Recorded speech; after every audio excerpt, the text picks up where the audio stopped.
Lord, salamat po that you love us, O God. You love us so hopelessly and you love us so endlessly, Lord God, na talagang nothing can separate us from your love. Sobra yung love mo sa amin, Lord God. And we want to really appreciate, Lord God, how you love us. Sobrang nakakatuwa na love mo kami, Lord God. Yeah, despite all our fault, our mga imperfections, despite, Lord God, na alam mo yung mga weakness namin, yung kung sino talaga kami, but you still love us and you died for us and you sacrifice everything for us. Lord Jesus, we really appreciate what you have done. Right now, Lord God, we ask for forgiveness. If you see something in our hearts that's not pleasing before you, if we have offended you, caused you grief, somehow, Lord God, or sadness, we ask forgiveness. And we know we are still your delight, Lord God. We are still the apple of your eyes, oh God, and we honor you, we praise you. Lord, thank you for all the mommies, the parents who are here with me right now, seeking you, loving you. We pray, Lord God, for your presence to be with each one of us and touch our hearts tonight, touch our bodies, Lord, especially those who are sick. Meron pong mga nararamdaman na mga sakit-sakit. Thank you, Lord. By your stripes and wounds, sa pamamagitan ng iyong mga sugat, pinagaling mo na po kami. We are claiming wholeness, Lord God, upon our bodies, Lord God. Thank you, Lord, that our bodies are a temple of the Holy Spirit, and we thank you that you are going to make our bodies whole, Lord. We just lift up to you, commit everything to you for our meditation and prayer tonight. In Jesus' name, amen and amen. Ayan. Good evening again. Welcome to our prayer and meditation. Every Friday we do this. We pray and meditate. I think this is the missing link. Ganun eh. The missing link to the um, sa science talaga. Kasi 'di ba sometimes some parents are really, or even therapists, doctors, they're really resolving to intervention, science, ganyan, mga ganon. Lahat na lang ng mga bagay-bagay. Pero nakalimutan nila that God is the answer to everything. And God is the calming factor sa ating huna-huna, ating isipan at sa ating kasing-kasing sa ating mga puso. Si God talaga yung pang-regulate natin. Di ba? Siya talaga yan. Hindi lang pang-regulate, pang-restore pa. Di ba? When our colors are parang nag-iiba yung color or nagra-run, ano tawag ito, parang nagbabago-bago or parang medyo hindi na pa, yung kasing-kasing yung heart natin, hindi nagiging maayos, ganyan. Si God yung pang-restore niyan. Ayun. So, for tonight, pagpasensyahan nyo na kasi, um, yun nga, I'm sharing kanina na we came from parang ocular visit yesterday, and because of that, medyo napagod. So, nagkaroon ng sipon na parang sobrang sakit. Pagising ko nung madaling araw, sobrang sakit ng lalamunan ko, ganyan. Pero I thank God, nandito pa rin tayo. Thank you, Lord, for healing. So, for tonight, ayan, kaya ako nagsisay ng sorry kasi natatawa ako dahil tong lesson na pine-prepare ko for tonight ay hindi tapos. So, medyo bitin to, saka ako na lang tatapusin. Kasi wala na rin akong time.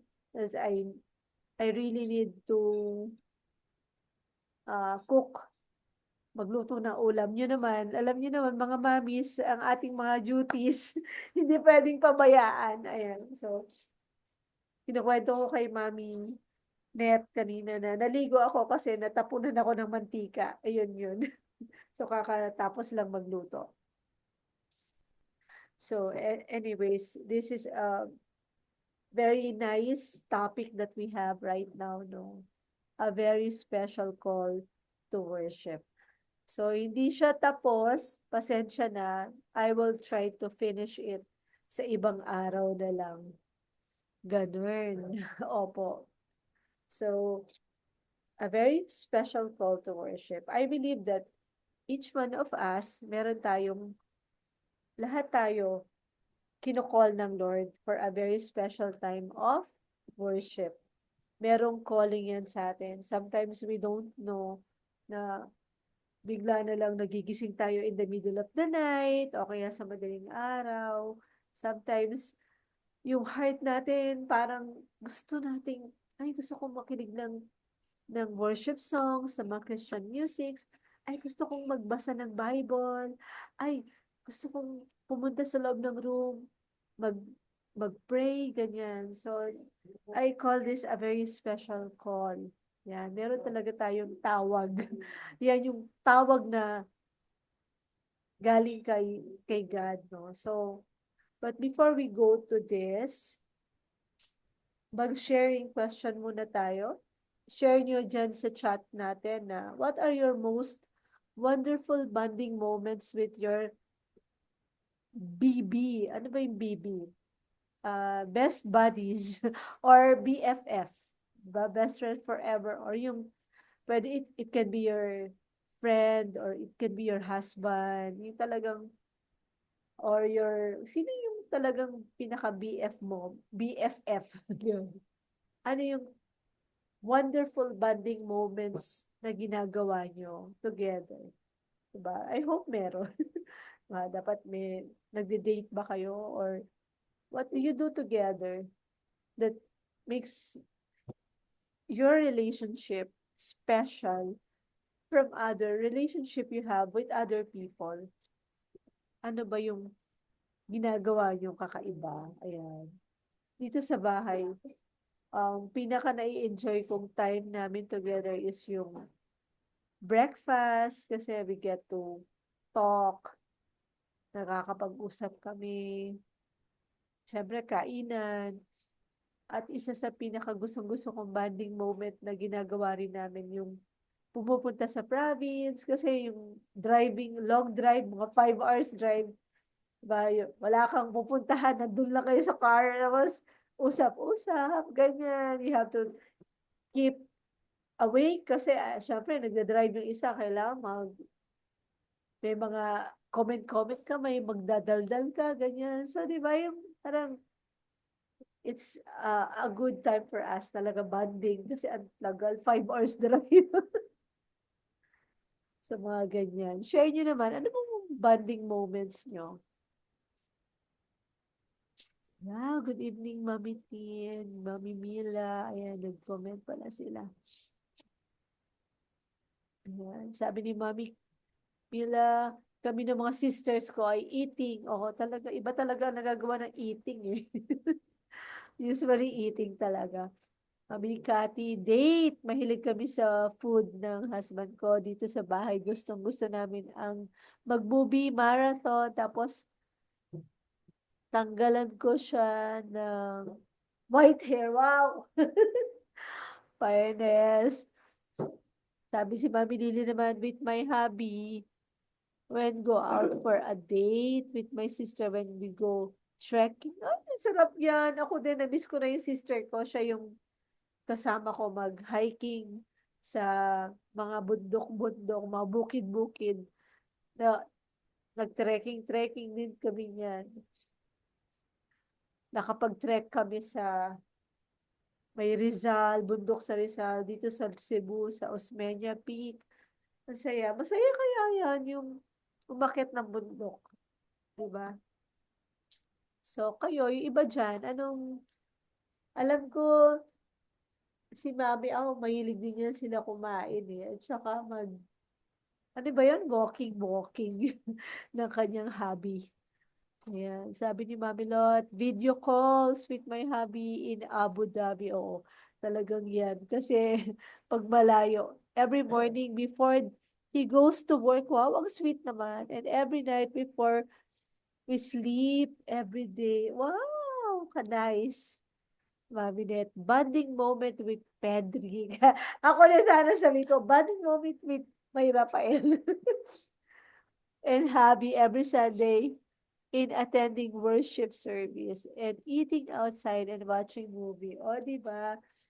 Pag Sunday talaga special. Ano pa? Sige. Ano lang kayo dyan? Comment. Pasensya na kayo sa boses ko. Ayan. Halatang may sipon. O. Sabi ni Mami Tin, with hubby and Dodong, like church visit, foodies. Iba talaga nagagawa ng foodies, no?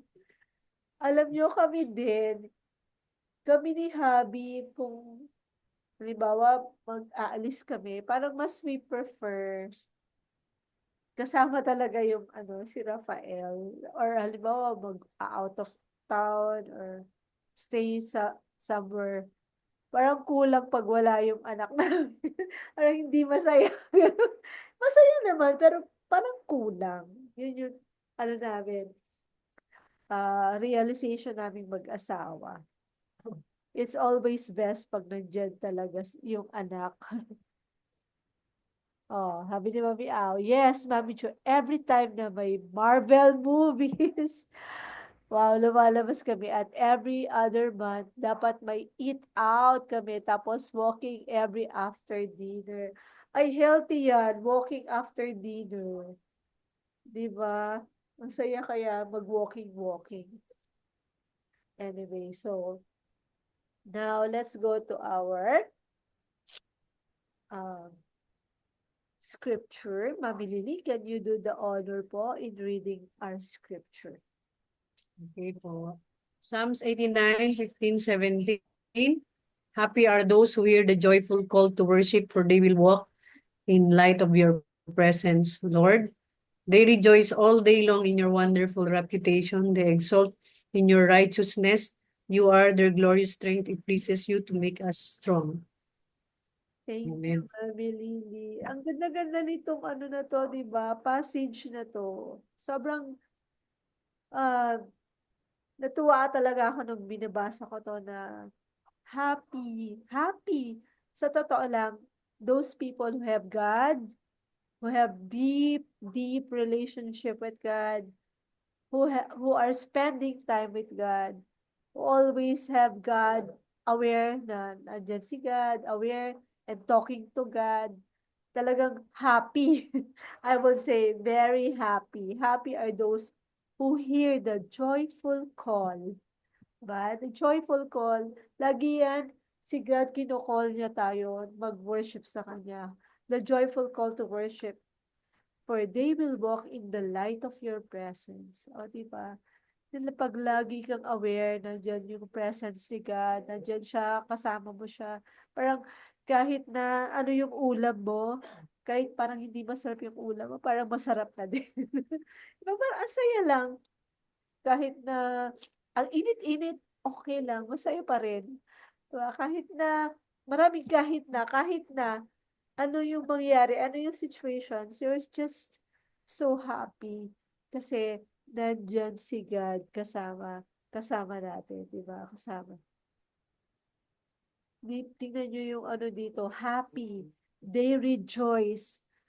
So, who are the truly happy people? The truly happy people are those people who have God. Okay. Who have God in their hearts. Kapag may God ka, kahit ano lang yung meron ka, ang saya-saya mo, kontento ka sa buhay mo. 'Di ba? Parang sabi nga nung isang lalaki na siya no, nakulong siya. Kalimutan ko na kung anong reason. Hindi, ito, yung pala.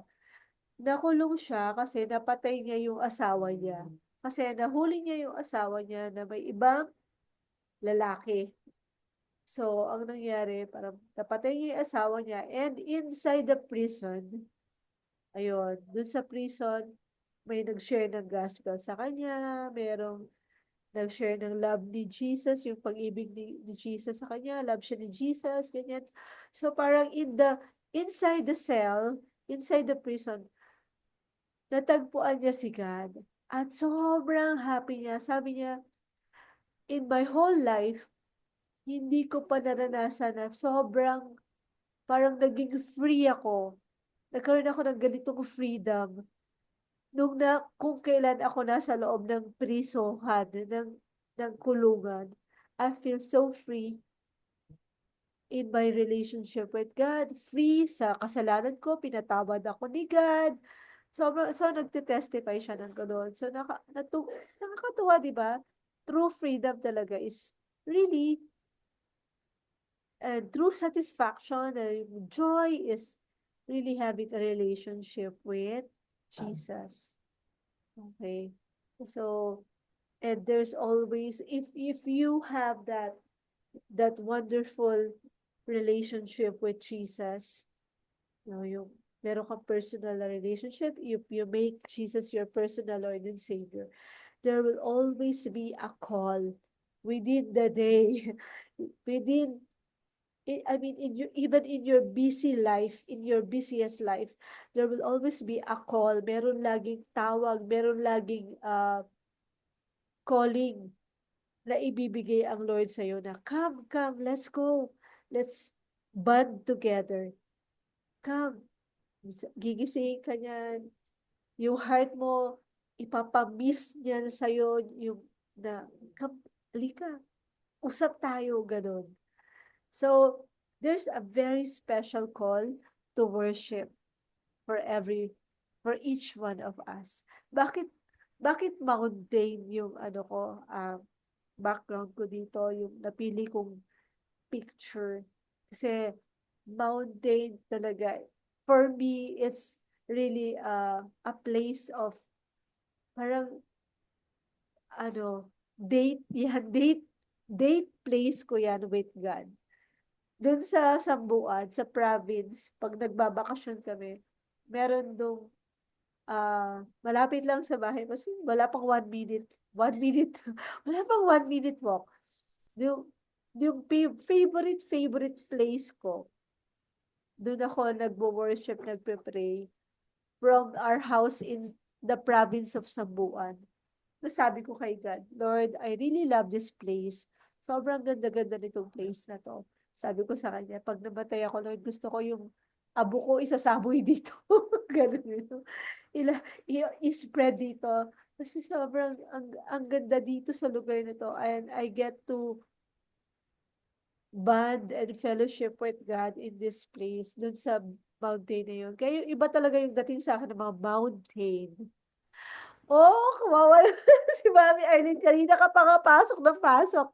Ayan, nakapasok ka na rin. Mahina ba yung internet? Oo nga. I'm glad you made it, si Mami Arlene. Kanina pa siya nagtatry mag-enter. So, ayan. We have a very special call to worship. So, a call to worship is a very special call to separation. Ayan. Yan yung pinapaniwalaan ko na there will always come a time na gusto mo talagang pumunta sa isang secret place at mag-pray kay God at just mag-worship kay God, mag-thank you, mag-bonding, mag-fellowship kay God. No? There will always be a time within the day na ganyan mararamdaman mo. If you truly have a personal relationship with God.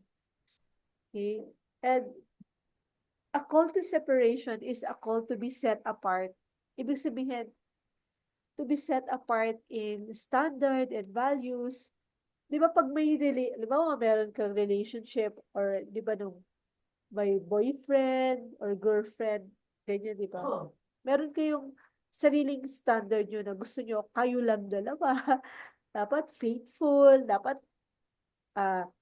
dapat ginigreet mo ng good morning sa umaga, magte-text ka, ganyan. Ganun, naabutan ko na yon makabagi. Yung mga text-text, ano, kami ng husband ko. Kasi nga late na ako late na jud na talaga ako nag-asawa. So, late na nagkaroon ng boyfriend, ganyan. So, ano na yun na yung merong mga cellphone times. So, nagte-text-text na. Diba? So, pag sinabing a call to separation is a call to be set apart. And that is same with God. Diba? Na meron siyang standard and values na sineset niya sa relationship nyo with God. Like for example, 'di ba, pag may relationship ka kay God, meron siya mga demands sa'yo na in a very, very loving way na, "O anak, baguhin mo na 'yan, 'di maganda yung ginagawa mo." Yung meron mo, may mga practice ka dati na hindi maganda na ang Lord mismo, dahil you always spend time with God and you talk to God, si God mismo ang magbabago sa'yo, magsasabi sa'yo na, "Oh, baguhin mo yan, di kasi maganda yan eh, ganyan." Di ba? Kasi nga, personal yung relationship natin sa Lord. So, merong talagang a call to separation, a call to be different than the usual, than the world. Kasi yung world, sabi ng world, oh, mag-sigarilyo ka, o makiapid ka, mag-drugs ka, ano pa ba, mag-party-party ka na, ano, yung makamundo na, diba yung nagda-drugs or nag-exchange ng mga partners, mga ganyan. Those are the world, point of view na parang normal lang yun sa kanila. Normal lang manloko, mag-scam. Pero pag may relationship ka kay God, there's always a call to separation na, Josie, hindi na yan yung ikaw. Dapat ganito ka, ganyan ka. Ay, parang, we always strive, nag-i-strive talaga tayo, nagsisikap tayo na maging pleasing before God. That's a call to separation. A call to be set apart. And another is a call to be near God. Diba? To be physically near God. Meron kang secret place na tinatawag na, alam mo, pag paborito nyo yun, like halimbawa, nakita nyo ba tong picture natin? Yung picture natin, di ba? Nagde-date sila dyan sa bubong. When it comes to God, the same din. Meron kang special place. Kasi nga, special si God sa'yo. Meron kang parang special place ng tagpuan nyo ni God. Saan yun? Ang tanong is, saan mo favorite kinakausap si God? Yung iba sa atin, sa bed natin. Yung ako dito sa kabilang room, kasi overlooking ako sa bundok, sa bukid. Or dito sa baba, sa baba ng bahay kasi nandito yung table ko, then nandito yung Bible ko, ganyan. So, pagkatapos ko mag-worship dun sa taas, bababa naman ako dito. Tapos, magbabasa naman ako ng Bible dito. So, like, I remember nung college ako, ang favorite place ko to seek God, to pray to God, and talk to God is, naalala ko, third floor, overlooking the whole campus, ganyan. It's in a terrace, ganyan, na, sa isang terrace sa building namin doon. So, it should really, special for you and God. Diba? The goal is really to be near God, physically to be near God. So it's a call to a special call to worship is a call to separation, to be set apart in standard, and to be near God physically. Ayan. Pasensya na kayo. Ayan. Kasi hindi ko talaga natapos tong lesson ko. Wala yung mga verses dapat na ilalagay ko. Anyway, okay lang yan. Sa susunod na lang. And then, a call to worship is a very special call to intimacy. Ayun. Gusto ko to yung maging very intimate, maging very personal ka kay God. Ayan. So, a call to separation, a call to be set apart, a call to be near God. Eh, teka, bakit ito na? Pasensya na kayo. Naulit na siya. Kasi dapat babaguhin ko yan. Iyaan. Inano ko lang yan. Dinuplicate ko tong isa para babaguhin ko yan. O, ayan. Ayan, pasensya na kayo. Hanggang doon lang yun natapos ko. Kaya, tatapusin natin yan sa next. Oo, pasensya na po talaga. Ay, hindi ko na nagawang tapusan kasi kailangan ko na kaninang bumili ng isda dyan sa bilihan ng isda. Tapos kailangan na magluto hanggang hindi na rin natapos. But anyways, I'm sure nakuha nyo yung lesson na there's a very special call na binibigay si God sa bawat isa sa atin. 'Di ba? Sabi nga dun sa Bible, draw near to God and He will draw near to you. Sabi din sa Bible, sabi, look, I am knocking. Sabi ni Jesus, nasa Revelation yun, I'm knocking at the door of your heart. If you open, I will come in and we will have a fellowship together. That's in Revelation. Anyway, so yun. So, meron yan. Tapos, sabi dun yung sabi ni David, oh, taste and see. I think nakalimutan ko kung anong verse din yun. Oh, taste and see that the Lord is good. Diba? Kasi yung pag sinabi niyang taste and see, it's a personal thing. Hindi mo yan pwedeng, oh, paki-pray na lang ako. No, it's something that you have to taste. Ikaw mismo, dapat maramdaman mo, maranasan mo, malasahan mo na, oh, God is really good. It's so super to spend time with God, to be with God. It's really different. And that's why this is the teaser lesson we have for our retreat next week. O, diba? Excited na ako sa retreat natin. O, additional thoughts. Sige po, wag po kayong mahiya. Sige, pangunahan mo na, Mami Net. Oo, ako hindi ako mahihiya kasi Yes. this is a very very good topic. Parang timely nga with what you are now discussing. Was our topic in our worship service last Sunday, through which is entitled True Worship. Wow. I'd like to share what our senior pastor shared, what true worship means. True worship means the proper response to God for who He is, what He has done. He died for us, right? And our trust on what He will continue to do. So we as parents of our special children, of our awesome kids, we are called, sabi mo nga, separation, we are called for a special form of worshiping the Lord, and that is to be the very responsible, compassionate, and patient parents to our kids. Para bang binigyan tayo, parang di ba, it's so endearing for us to feel that we are so special to God because pinili niya tayo na maging magulang ng mga batang ito na hindi sila ordinaryo, hindi sila different sila. Parang hindi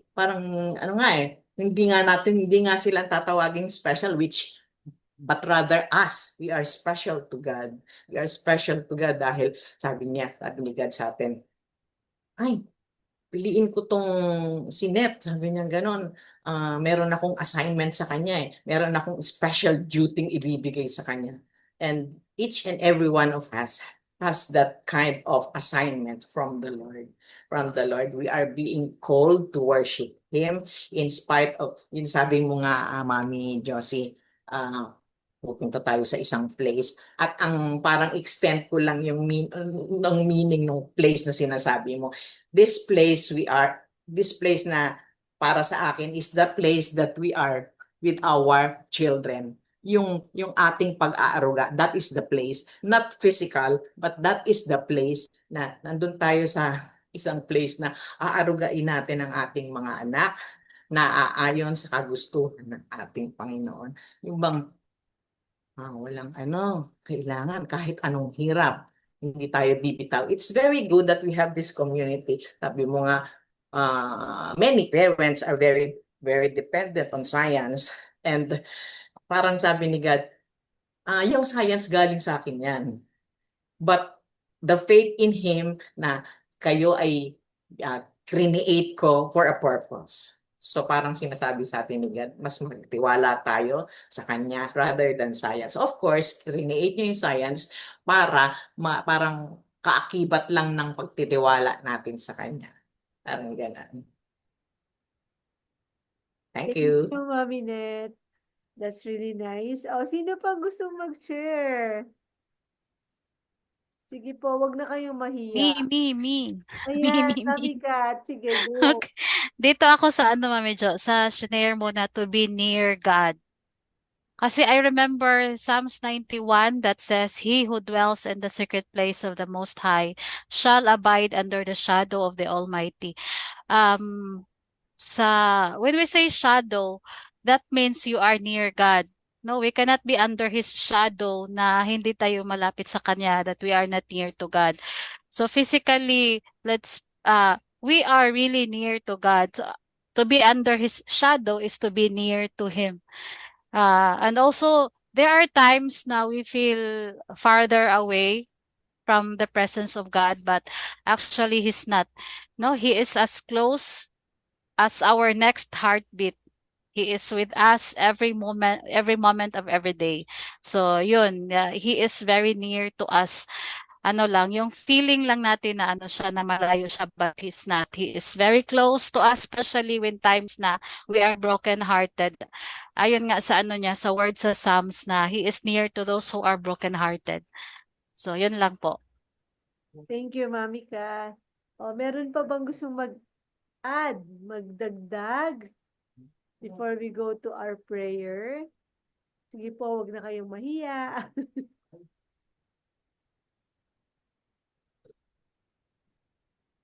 Okay. Going once? Going twice? Okay na. O sige, kung gusto niyo magdagdag, i-chat niyo na lang dyan. But right now, we're going to pray na po. First is, syempre, we will always unahin natin ang ating awesome kids. Pray natin ang ating mga anak. So, Mami Cathy, pwedeng lead us in praying for our kids.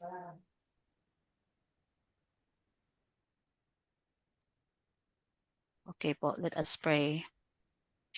Father God, we praise you and we worship you. We thank you, Lord, for your presence tonight, because you said in your word that 2 or 3 gathered in your name, you are in the midst.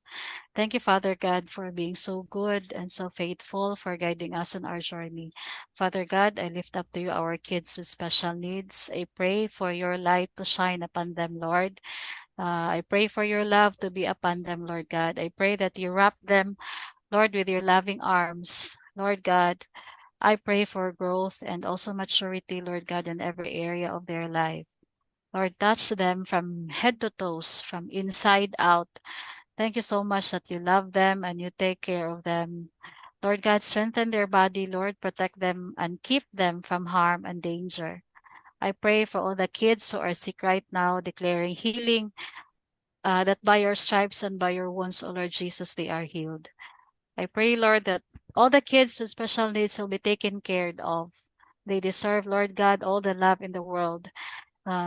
Give these kids, Lord God, a caring and loving parents or caregivers. Give them, Lord, a wonderful place where they felt loved, and a place in a community and a family where they belong and they are accepted. Protect them, Lord, from the works of the enemies and from the people who endangers their lives. I pray for a place, Lord, they themselves are protected. Thank you, Lord Jesus, for you are our refuge, our safe space, our place of comfort. I pray for favor, and I pray that goodness and mercy shall follow them all the days of their lives. And declaring Isaiah 40:31, Lord, that you shall renew their strength. They shall mount up with wings like eagles. They shall run and not be weary. They shall walk and not faint. In Jesus' name I pray. Amen and amen. Amen. Amen.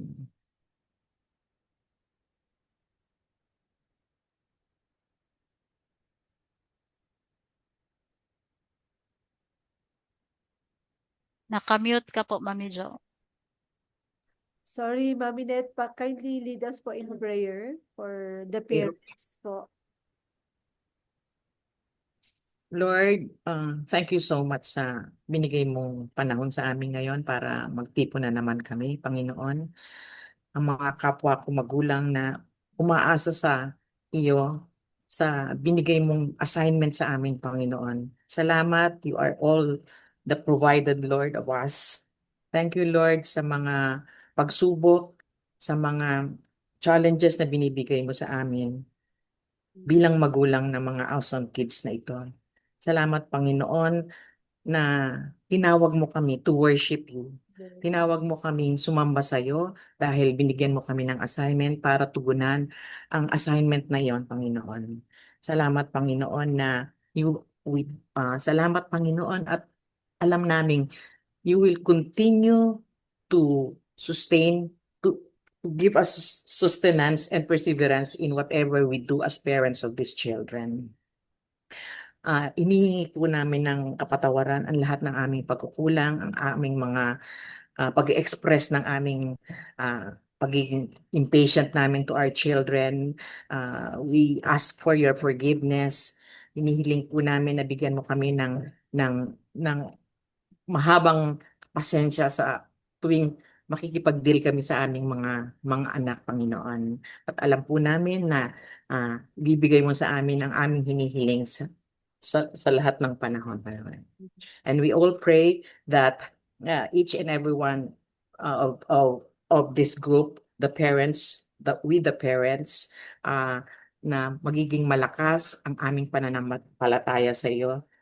Dahil yun lang po ang aming panghahawakan sa inyong assignment na ibinigay sa amin, Panginoon. And this we ask in the mighty name of your Son, Jesus. Amen. Amen. Okay, maraming salamat po, Mami Net. Let's pray for first, anak, sa prayer. Sama ka. Oo, sama ka. Sige na, go. Sabi yan, sabi dito. Ay, nako. Go first kay mag-pray me. Na, Oo ka. pray po na kami, ha? Okay? Ano? Umbis tayo. Gabi na, it's night, oh. Sige, Sama ka. lagi ka naman kasama, anak. Please na ano. Go to daddy, you ask daddy. Go. Sige na. Ako. Hunger, doon kay daddy. Doon kay daddy. Lahat kay daddy. Ganun. Let's pray for, meron kaming meeting seminar with Sir Alphonsus de Alban on Sunday sa Cebu City. Let's pray na marami po sanang pumunta. Mag-take advantage. Mami May, Mami Josie, yes? regarding sa Sunday to, no, Mm. hindi ako familiar sa place. Saan kaya, anong pinakang landmark sa ano ni Sir Alphonsus? Ang alam ko lang doon, ano nga yun? Pangalan ng place,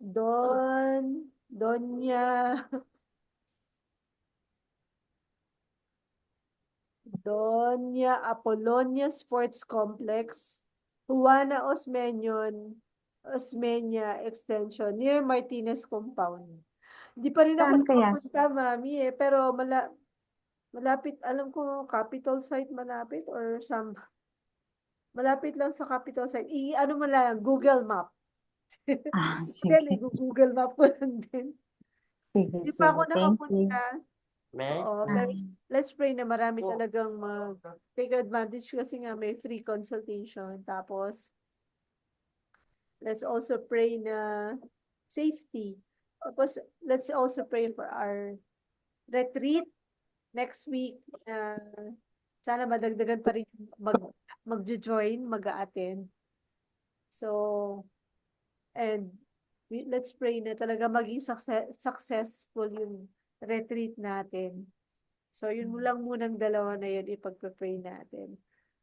And also pala, let's pray for comfort also.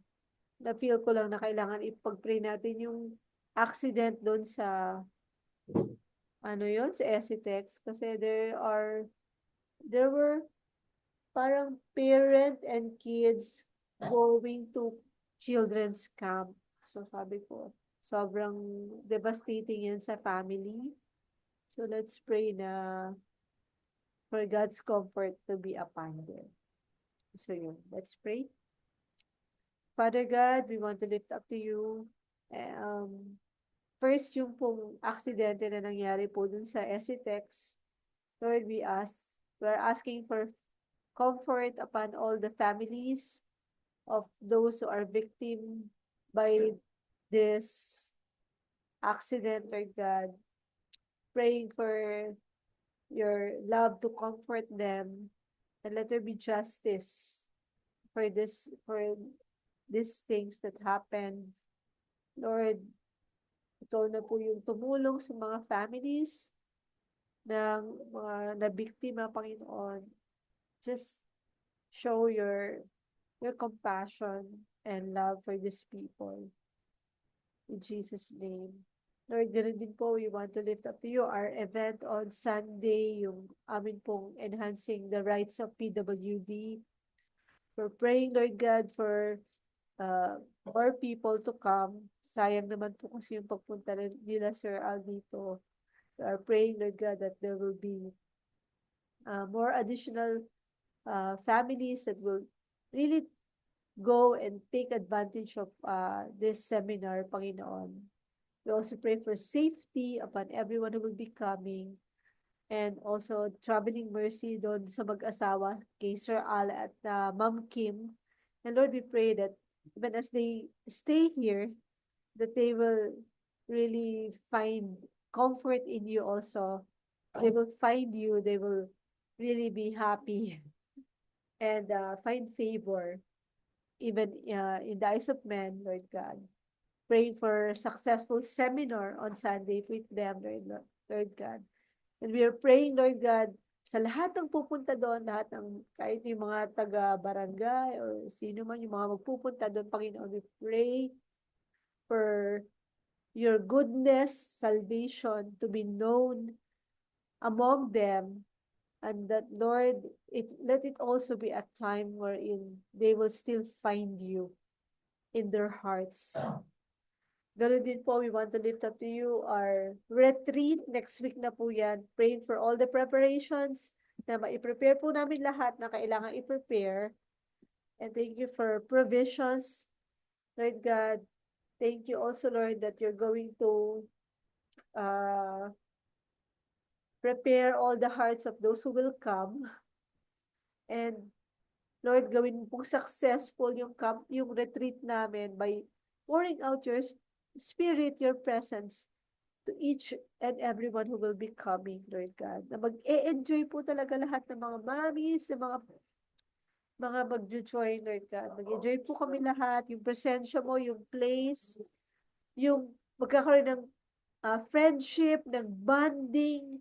Panginoon, we are praying for a very successful retreat. This is our first ever retreat, and sana mag-multiply itong retreat na to sa iba't ibang part ng Philippines para maraming makasama ng mga mommies, mga parents, Panginoon. And in the future, we also camp with our kids, diba? Masaya, parang masaya yun, Lord. Anyways, Lord, we just commit to you all this seminar and retreat into your hands, oh God. We commit them to you, Lord God. Thank you for making it very successful, Lord God. Strengthen mo po yung katawan namin na involved dito lahat, kaming mga core, involved dito sa mga events na to, Lord. Pagalingin niyo po kami, make our body whole, Lord God. And Lord, I would like to declare a special blessing to all the moms who are with me right now in this Zoom meeting, and even those who will be joining in the video. Lord, let your blessings of love and protection and blessings of fellowship and happiness be upon each and every one of us. Let the blessing of new strength, fresh strength, empowering us, our bodies, our will, our hearts, our mind, be upon each and every one of us, oh God. This we ask in the mighty name of Jesus Christ. Amen and amen. Hello, hi there. Hello Oh, po. diba? Hello. Hello, Mami Josie. Ayan, sige, open sesame kayo. Mag-picture ta. Hi. Yes. Ayan. Smile. Oh, meron pa ba Smile, mag-focus guys, ng smile. ng camera dyan para makasama sa ating, ayun, si Mami Mila, Mami P. Oh, open. Okay? Okay, Yes, ma'am. smile tayo. 1, 2, smile. Oh, isa pa yung may pa-heart dyan. P. Okay. 1, 2, 3. Yay! Okay. Next week will be a special week for us kasi we are going to be in one place dun sa camp habang kami nakikipag-Zoom sa inyo. O, di ba? Ah, yeah. Oo. Kaya, Anong oras? Ganitong oras? Hi.